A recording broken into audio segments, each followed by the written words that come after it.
என் கட்சியும் என் சமுதாயத்துக்கும் என்னைக்குமே என்னால துரோகம் பண்ண மாட்டேன், பண்ண முடியாது. அது நீங்க புரிஞ்சுப்பீங்க. என்னை பத்தி உங்களுக்கு நல்லா தெரியும். ஆனால் நம்ம கட்சிக்குள்ள சில சூழ்ச்சியாளர்களுக்கு நான் இன்னைக்கு துரோகின்னு சொல்ல மாட்டேன். இன்னும் அந்த லெவலுக்கு போல அவங்க இன்னைக்கு சூழ்ச்சியாளர்களா இருக்கிறாங்க.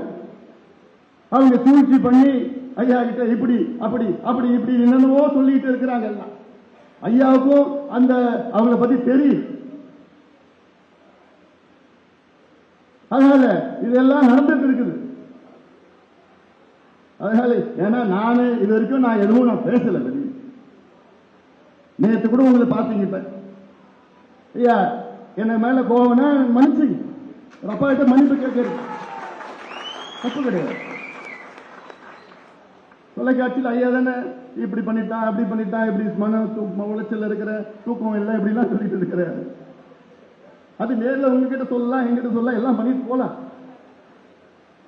அதுக்காக நான் தான் சொல்லிட்டேன். இதுல என்ன இருக்குது, நான் எந்த தப்பும் பண்ணல, ஆனாலும் நான் மன்னிப்பு கேட்டிருக்கிறேன். எனக்கு நோக்கம் இந்த கட்சி இந்த சமுதாயம் அடுத்த கட்டத்துக்கு கொண்டு போகணும். அதான் என்னுடைய நோக்கம். அது என்னால முடியும். அந்த நம்பிக்கை எனக்கு இருக்கிறது, தன்னம்பிக்கை இருக்கிறது, தைரியம் இருக்கிறது, துணிச்சல் எனக்கு இருக்கிறது.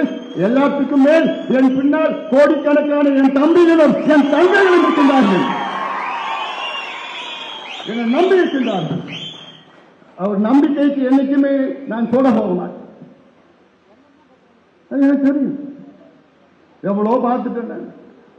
இந்தியாவே அமைச்சரா 5 ஆண்டு காலம் பார்த்த தமிழ்நாடு என்ன, இந்த மாநாட்டை 45 நாளில் இந்த மாநாட்டை நடத்தியவன் நான். இந்த தேர்தல் என்னால பார்க்க முடியாதா, இந்த கட்சியை வழி நடத்த முடியாதா, அடுத்த கட்டத்துக்கு கொண்டு போக முடியாதா, தமிழ்நாட்டுக்கு ஆட்சிக்கு வர முடியாதா? உறுதியா முடியும், உறுதியா முடியும். நம்பிக்கை, தைரியம், துணிச்சல், செயல் திட்டம், திட்டங்கள் எல்லாம் நம்மிடம் இருக்கிறது. தமிழ்நாட்டில் வேற எந்த கட்சிக்கா இருக்கு இதெல்லாம்? அதனால இதெல்லாம் நீங்க மனசுல இதெல்லாம் நான் ஆரம்பிச்சு விட்டேன். ஏதோ வந்தனா நான் இதே பொதுக்குழு பேசலான்னு பண்ண ஆரம்பிச்சு விட்டேன். என்னுடைய பலவீனம் கிடையாது, என்னுடைய பலம். இன்னைக்கு நான் அமைதியாக தான் இருக்கிறேன். நம்ம யாரை எதிர்க்கணும், யாரை விமர்சனம் பண்ணணும், யார் நமக்கு எதிரி? யார் எதிரி? திமுக எதிரி. திமுக விமர்சனம் பண்ணுங்க, திமுக எதிருங்க. ஏன்னா நமக்கு துரோகம் பண்ணது திமுக. நமக்குள்ளே பிரச்சனை வேண்டாம், நமக்குள்ளே சர்ச்சை வேண்டாம், நமக்குள்ளே பதிவுகள் வேண்டாம். நம்ம எல்லாம் ஒரே குடும்பமா இருக்கிறோம், நம்ம எல்லாம் அண்ணன் தம்பிகளா இருக்கிறோம், மாவச்சான இருக்கிறோம், எல்லாமே ஒரே குடும்பம்.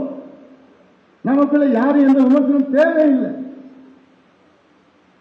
சூழ்ச்சியாலே நம்ம எதிர்க்கிறான், களத்தில் அவனால நிற்க முடியாது. அவ்வளோ பெரிய கூட்டம், அவ்வளோ கூட்டம் வந்தது. எப்படி வந்தாங்க? பாசத்துல வந்தாங்க, பாசத்துல வந்தாங்கயா, ரத்த பாசத்துல வந்தாங்கயா. இது திமுக முடியுமா? இல்ல வேற எந்த கட்சியால முடியுமா? தமிழ்நாட்டில் ஒரே மாதம் வாங்கடா என் தம்பிகளா, என் தங்கைகளா, என் அண்ணன்மார்கள், அக்காமார்கள், தாய்மார்கள், வாங்க வாங்கன்னு ஒரு அழைப்பு. அத்தனை லட்சக்கணக்கான என் சொந்தக்காரர் வந்து நிற்கிறாங்க. இது வேற யாருக்கு இந்த கொடுப்பினர் இருக்கு? எனக்கு இருக்கு இந்த கொடுப்பினர், எனக்கு இருக்கு.